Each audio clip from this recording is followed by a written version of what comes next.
adamlar diye Peygamber Aleyhisselam.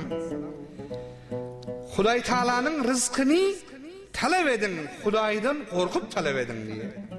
وَلَا يَحْمِلَنَّكُمْ اِسْتِبْطَاءِ الرِّزْقِ عَلَى اَنْ تَطْلِبُوهُ بِمَعْصِيَةِ اللّٰهِ. Hudayın rızkı birden yiyecekrak kala oysa, Huday Taala'nın haram eden yollarından barıp şunu cobran edecek bolman diye. Bir adam muamele diye muamelasını kim getiriptir?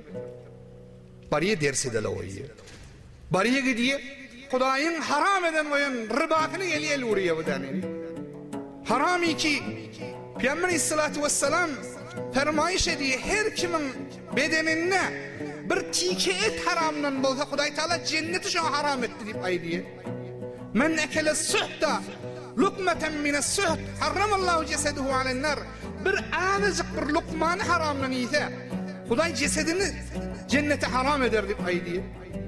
Bir adam haram iyse haram et ondan göğürüp ondan bunun çağılan, ondan rızk eden çağılan teklifinden olmalı. Hala bolsa Huday Taala Peygamber Aleyhisselam aidiyetinin hiçbirini Huday ağaç öldürecek geldi. Korkman diye, hiç vakti. Hudayın verecek rızkını Hudaydan korkup talep edin. وَلَا يَحْمِلَنَّكُمْ فِي الطَّلَبِ اِسْتِبْطَاءِ الرِّزْقِ عَلَى اَنْ تَطْلِبُهُ بِمَعْصِيَةِ اللّٰهِ. Huday Taala birden rızkını bir kemi de oydu. Men iyilden kalıp bariyen, men iyilden iyide kalıp bariyen deyip, şol kemliğini Hudayın haram eden zadi bilen dolacak bulup durmadın diye. فَاِنَّمَا عِنْدَ اللّٰهِ لَا يَنَالُ اِتْلَ بِالطَّاعَ. Hudayın yanına bar rızk, Hudayı asi edip alıp olmaz diye. Hudayı narahat edip alıp olmaz. Hudayın itaatini edip, Hudayın diyenini edip Hudaydan şu rızkı endirip olar deyip ay diye. Şetiyepli cemaatler, اِنَّ الرَّجْلَرْ لَا يَحْرُمُ الرِّزْقَ بِسَبِ الذَّنْبِ الَّذ۪ي يُسِيبُهُ. Peygamber Aleyhisselam aynı bir adam rızkında kim getirse diye, şol eden günahı dereklidir diye. Bir neçe adamlar muamele diye, ey derset bilen işleyi, haram, halal değil mi vurup dur. Ey cemaatler, mümkün ol adam biraz terakki etsin dünya taraftan, biraz öne gitsin. Ama Huday Tebarek ve Teala ona biraz muhlet veriyor. Ona biraz vakit veriyor. Temetti'an bi küfrike kalila inneke min ashabil cehim. Sen bu küfranın rahmetin bilen, Hudayı asi etmekle bilen dinleniyet bırakıp dinlenine lezzet al. Ama sen cehenneme varacaktırın ya Huday Teala.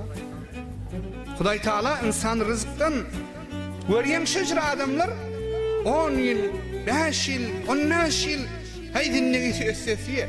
Ama Huday Teala'nın gefi hak. Huday Teala diye yemhakullahu riba ve yurbis sadakat. Huday ribani dağun ediyor, mahk ediyor, nabud ediyor, yanıp duran çilesini öçürüyor.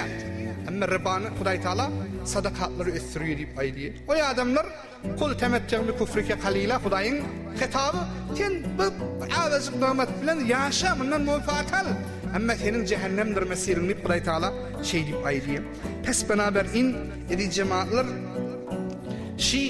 Huday Teala'nın haram eden zadi, Huday Teala'nın kaçtığın zadından sayetmel kaçacak olmalı. Çon maksiyet diyen zat süvadın fil vecih. Günah etsen özün karaldar.